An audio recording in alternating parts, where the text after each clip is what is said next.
Hello, everybody. My name is Vicki Bradshaw. I'm a teacher at Livingston Middle School. I've been teaching there for 10 years. I've been up here in front of the board to do presentations on things that have gone on with my class and things that I've done with students at Livingston Middle School. Many times I've been up here to talk to you guys about not letting go of the instructional aids, and this is the first time I've got up here to talk about my needs and my fellow teachers. So it's a little difficult to do that. I am a proud product of Livingston Schools, like so many of my colleagues. I attended Campus Park and Selma Herndon and Livingston Middle School. I'm proud of all my colleagues here today. It's not easy to stand up here, but I am here to speak from my heart.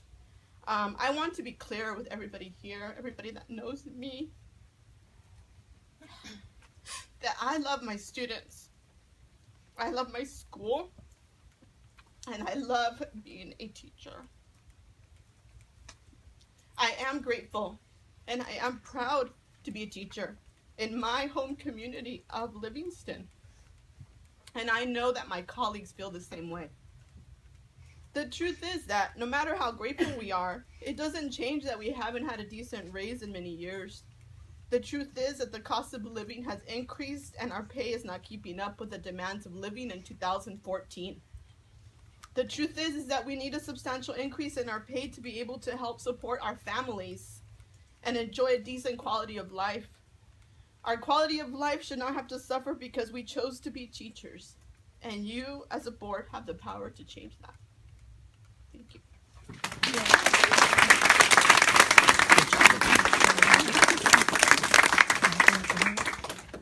name is Sally, and I'm an elementary teacher at Mark County School and I'm here to express my disappointment and my frustration with our very slow negotiation process and our attempts just to get a fair and equitable pay for all that we invest and sacrifice on a daily basis. I wanted to begin with the issue of how highly the board esteems our superintendent. I visited Transparent California, and there were 21 superintendents in Merced County, and I only eliminated one of those superintendents because he worked with high schools, which is then not similar to our district. And in fact, Livingston does provide very high pay to our superintendent, and there was only one person out of those 20 who was paid slightly more, with about $1,800, and that was in 2013. But it's important to note too that the superintendent oversees 13 elementary schools and 4 middle schools. This clearly shows to me that Livingston, which only has 3 elementary schools and 1 middle school, is being incredibly generous with our superintendent. And what troubles me about this situation is that it sends the message that the board seems just appreciative of the contributions of one person and does not value the contributions and the sacrifices being made by our Livingston teachers, who are bearing a huge weight of responsibility and stress at this time. First, our teachers are so overwhelmed that we are coming in early just to stay afloat. We work during our breaks, we work through our lunches, we work beyond our contract time well into the evenings. We take our materials home. We worked on weekends, we work on holidays, and even into our vacation times. We've been sacrificing our personal time in numerous ways without any compensation for all these extra efforts. In addition, when I first started working in this district, I had an aide for 3 hours each day, and a little more. In addition, when I first started, now after 19 years, I have no one in my classroom. My aide's workload didn't just suddenly disappear. Now her 15 hours of service that I once had to help me manage the workload of my classroom has been shifted and heaped onto my shoulders as well. And along with the need to research and create Common Core curriculum on my own time, but not just for one subject. We're multiple elementary subject classroom, and we have lots of standards. So what does the board feel is fair and equitable pay for all this additional time and our work beyond the basic contract hours?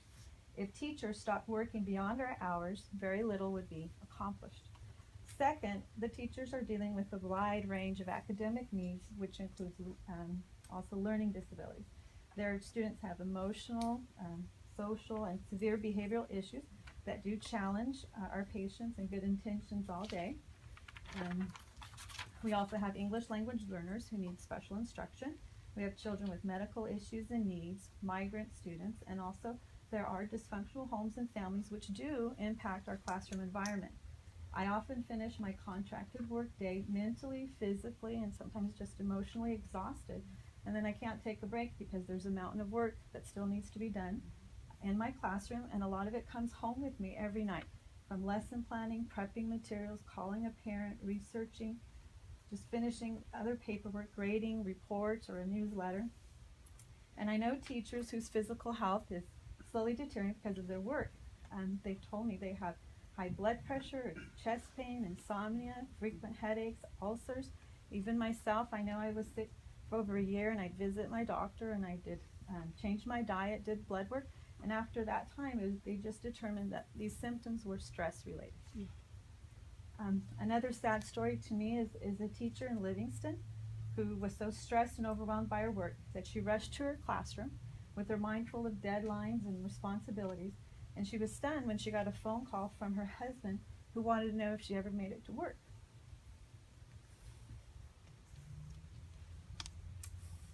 Because her babysitter said that she had never dropped off her child that day.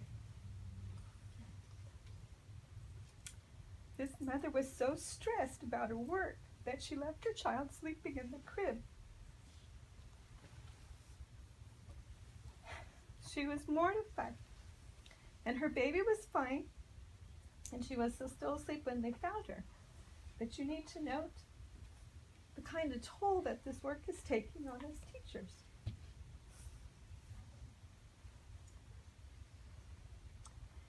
Do you really care about your teachers and their families? Or has this become all business and not about people anymore? What is fair and equitable pay for the negative impact on our physical and mental health? And what is fair and equitable pay for the impact in our homes and in our family? Next, I think teaching is the only profession in which employees take their personal paychecks and invest it back into their work for no real personal gain. Elementary teachers spend hundreds or even thousands to make their school year run efficiently. I buy countless items, from small things like glue sticks and nameplates, prizes, books, baskets, special art materials so they can have a Christmas project or a Mother's Day project to take home. Even things like puzzles and Play-Doh for those rainy days where no one gets to leave their room except for a 30-minute lunch. And now I've been told I need to buy my own printer, which could be $100, buy my own ink cartridges, which could be $75, just to print my work. We are allotted money at the very beginning of the year, but it never seems to be enough to provide the needs for a large classroom for an entire year. And is that really fair treatment of teachers, to have us return our hard-earned paycheck back for work supplies and materials that we feel are necessary and beneficial in our classrooms? Those monies do cut into our family budget.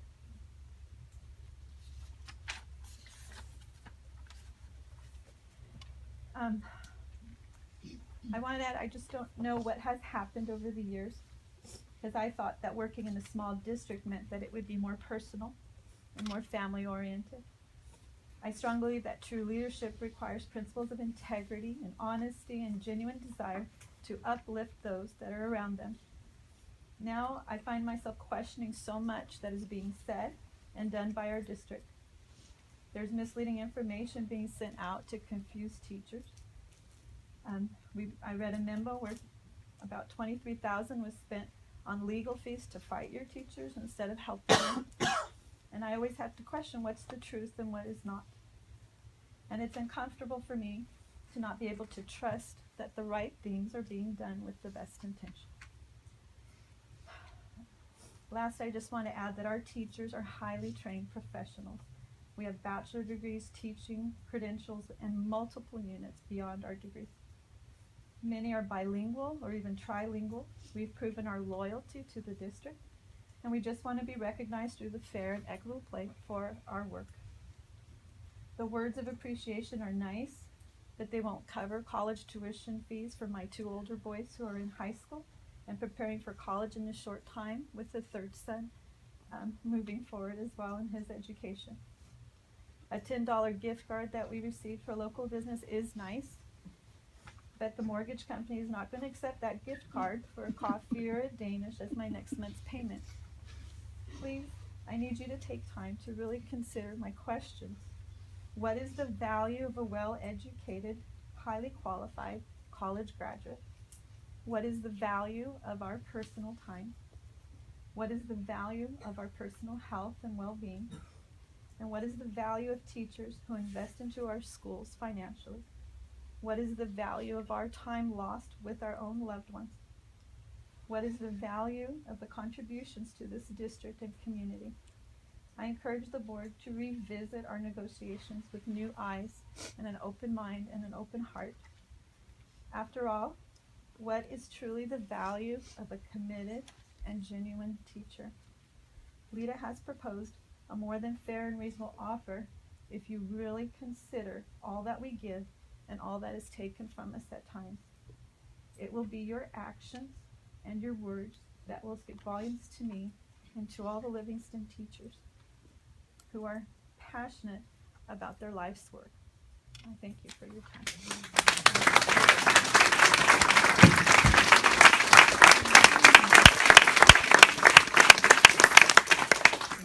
Hi, my name is Aquanetta Street. I teach at Livingston Middle School. I started teaching here in '91. I was only going to stay here a year. I had an offer to teach at Merced High School. I chose to stay here because I love being a Livingston school teacher. I love this community. The Livingston school staff loves the Livingston school community. That can never be questioned. We are some of the most passionate and dedicated educators in the Valley. We've always willingly and without any hesitation devoted non-contract time to the nurturing and grooming of future productive Livingston citizens. And without a doubt, we are the most loyal and patient staff around the Valley because we haven't had a decent salary raise since 2007. Those flyers and newsletters that you receive periodically, illustrating the amazing happenings of each of our schools, have staff involvement. Getting those accomplishments to reality requires a collaboration between faculty and administration. We support each other because we have the same goals in mind. Our focus is our students. Many staff members are Livingston bred, so we are truly interested in ensuring that each student reaches his or her fullest potential. The district is very lucky to have a faculty who works unselfishly and tirelessly with their administration to accomplish those amazing happenings that you enjoy reading about in those newsletters. The question I have: why wasn't our contract settled in the spring? Why are we offered such a meager salary increase when it is public knowledge that the district has the money to be reasonable and fair? You can boast about hiring from the Livingston community, but you are not doing what is best for the Livingston community. What is best is making it possible for your employees to provide a decent livelihood for their families. This is why we spent the money and the time to further our education. The cost of living continues to rise, yet our salaries remain stagnant. Without a doubt, our unwavering commitment to our community is obvious. Yes, we are very happy to be a part of our district, and we enjoy collaborating with our administration to make those great things happen at our sites. And yes, we expect to be compensated fairly, as all professionals do. This district should not have any problem granting our request, and in fact, they should be pleased to do so.